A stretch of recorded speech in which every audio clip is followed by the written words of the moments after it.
சத்தீஸ்கர் மாநிலத்தில் இருந்து அயோத்திக்கு ஆண்டுதோறும் 20,000 பக்தர்கள் ரயிலில் இலவசமாக பயணிக்கலாம் என்று அம்மாநில பாஜக அரசு அறிவித்திருக்கிறது. சத்தீஸ்கர் மாநிலத்தில் கடந்த ஆண்டு நடைபெற்ற சட்டப்பேரவைத் தேர்தலில் காங்கிரஸ் கட்சியை தோற்கடித்து பாஜக ஆட்சியை கைப்பற்றியது. அம்மாநில முதல்வராக பாஜகவை சேர்ந்த விஷ்ணு தியோசாய் பதவி வகித்து வருகிறார். இந்த நிலையில் அயோத்தி ராம ஜென்ம பூமியில் 1800 கோடி ரூபாய் ஸ்ரீராமர் கோவில் பிரம்மாண்டமாக கட்டப்பட்டு வருகிறது. இக்கோவில் கும்பாபிஷேகம் வரும் 22ஆம் தேதி நடைபெறவிருக்கிறது.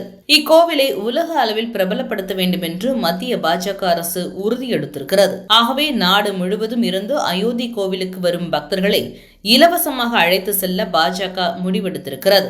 அந்த வகையில் சத்தீஸ்கர் மாநிலத்தில் இருந்து அயோத்திக்கு ஆண்டுதோறும் 20,000 பக்தர்கள் ரயிலில் இலவச பயணம் மேற்கொள்ள அனுமதி வழங்க அம்மாநில அரசு முடிவு செய்தது. அதன்படி முதல்வர் விஷ்ணு தியோசாய் தலைமையில் மாநில அமைச்சரவை கூட்டம் நடைபெற்றது.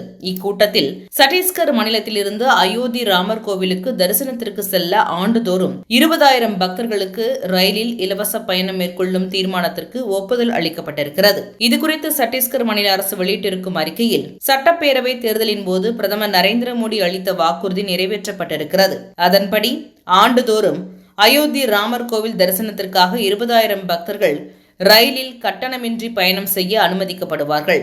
அவர்களுக்கான கட்டண செலவை மாநில அரசு ஏற்றுக்கொள்ளும். 18 முதல் 75 வயது வரை உள்ள நல்ல உடல் ஆரோக்கியமுள்ள அனைவரும் இத்திட்டத்தில் பயன்பெறலாம். முதல் கட்டமாக 55 வயதிற்கு மேற்பட்டவர்களுக்கு இத்திட்டத்தில் முன்னுரிமை அளிக்கப்படும். மாவட்ட கலெக்டர் தலைமையில் இதற்காக அனைத்து மாவட்டங்களிலும் குழு அமைக்கப்படும். அயோத்திக்கு செல்பவர்களை அக்குழுவினர் தேர்வு செய்வார்கள். இதற்கான ஏற்பாடுகளை மாநில சுற்றுலா வாரியம் மேற்கொள்ளும்.